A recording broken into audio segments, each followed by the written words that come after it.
ঢাকায় আসতেছিলাম তখন একটু ভিডিও করলাম পদ্মা সেতুর রাস্তায় মাওয়া রাস্তায়, খুবই সুন্দর রাস্তা।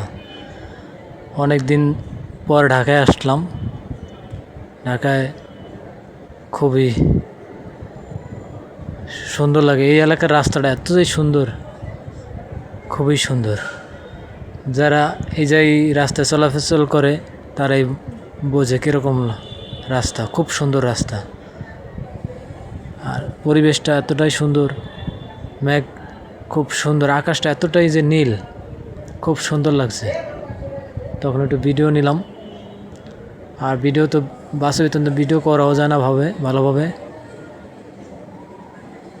জানালার পাশ থেকে একটু ভিডিও করলাম। খুবই সুন্দর পরিবেশ, অনেক সুন্দর লাগে। আর বাসটাও অনেক দ্রুত চলছিল, ভিডিও করতে কষ্ট হয়ে যেতেছিল, বাতাস প্রচুর ছিল।